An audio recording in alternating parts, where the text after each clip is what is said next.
Il est né en 1947 en Allemagne et à l'origine c'était un utilitaire. 60 ans après, le combi Volkswagen est devenu le symbole d'une génération, un véhicule mythique, pas comme les autres. Alors si le combi Volkswagen était de retour, eh bien c'est le dossier de la semaine, préparé par Laurent Dupin et Éric Mingan. On l'appelle combi, minibus, bully, transporteur ou campeur. Quel que soit son nom, c'est un véhicule mythique depuis 60 ans. C'était une offre pour l'époque unique, nouvelle, complètement révolutionnaire. C'était, si on peut dire, la première voiture à vivre sur le marché à l'époque. C'était à moitié une camionnette, à moitié une voiture. C'était un peu l'ancêtre du monospace en fait. 5 générations de combi, 10 millions d'unités vendues, une icône qui fait oublier tous ses défauts. Une sécurité inexistante pour le conducteur, 85 km/h en vitesse de pointe et une grosse consommation malgré son image écolo hippie. Volkswagen a fait évoluer son véhicule mais il a perdu son âme et son design. La solution s'appelle Microbus, un concept néo-rétro présenté il y a 6 ans. Aujourd'hui, on doit respecter le confort, la sécurité, les normes anti-pollution. Donc le microbus, qui était un prototype, ne verra pas le jour. Il est remplacé définitivement par le caddie et par le transporteur.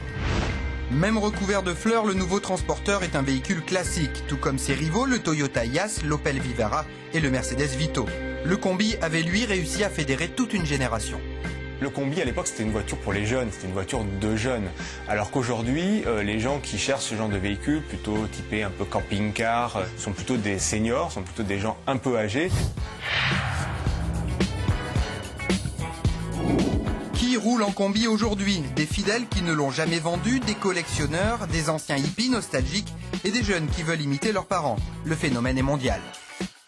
Les nouveaux modèles sont bien, mais ils ne remplaceront jamais l'original. C'est une petite voiture qui va dans n'importe quel village, qui va dans n'importe quelle rue, autrement que ces camping-cars énormes et monstrueux que trouve aujourd'hui. Toute l'autre voiture, c'est toute la même chose. Tout neuf, tout sportive. Ça, c'est un plus, un must, c'est différent. Tu peux vraiment partir en liberté absolue, t'as pas à te poser la question où est-ce que je vais dormir, où est-ce que je vais m'arrêter. Quand on a marre de conduire, tu t'arrêtes, tu passes à l'arrière, tu dors un moment. J'aime dormir là, c'est très super.